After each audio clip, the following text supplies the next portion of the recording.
Good morning children, कैसे हैं आप प्यारे बच्चों। आज 25 फरवरी 2022 दिन शुक्रवार है। संस्कृत व्याकरण में आज हम बात करते हैं संधि एक परिचय पर। संधि सिखाती हमको मेल, आओ सीखें वर्णों का खेल।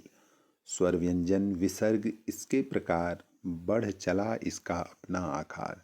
शब्द और वर्णों का है ताना बाना, मजे मजे में हमने इसे पहचाना। वर्णों से पहचान हुई तब स्वर कहलाई, दीर्घ गुण वृद्धि यण आयादि इसमें समाई।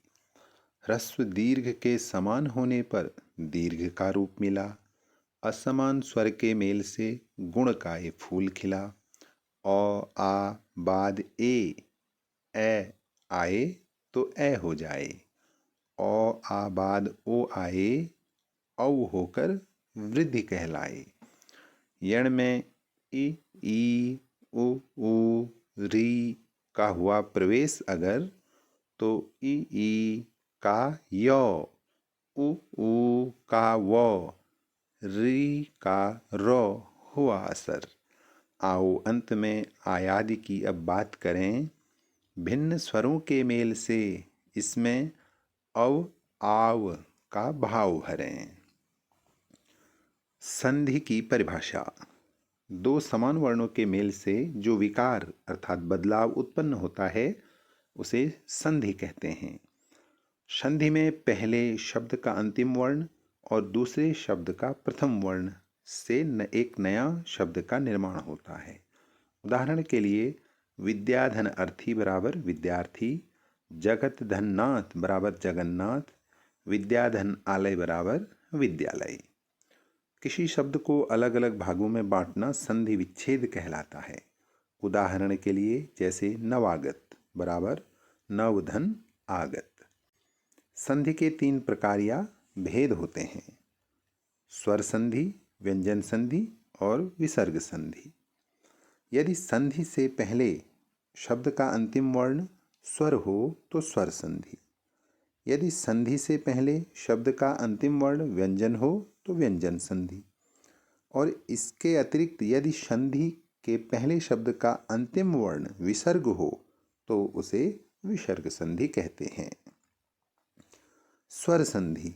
यदि किसी वर्ण में स्वर के बाद स्वर आता है और उन दो स्वरों के मेल से जो परिवर्तन होता है उसे स्वर संधि कहते हैं। स्वर संधि के 5 भेद होते हैं: दीर्घ संधि, गुण संधि, वृद्धि संधि, यण संधि और अयादि संधि। दीर्घ संधि किसे कहते हैं? दीर्घ का मतलब होता है बड़ा।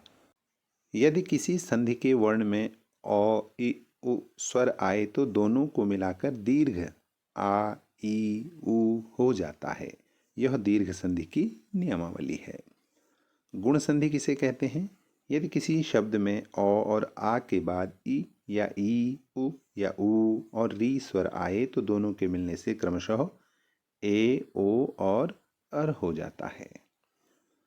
वृद्धि संधि किसे कहते हैं? वृद्धि संधि में नियम के अनुसार औ या आ के बाद ए या ए आए तो ए हो जाएगा, और यदि औ या आ के पश्चात ओ या औ आए तो औ हो जाता है।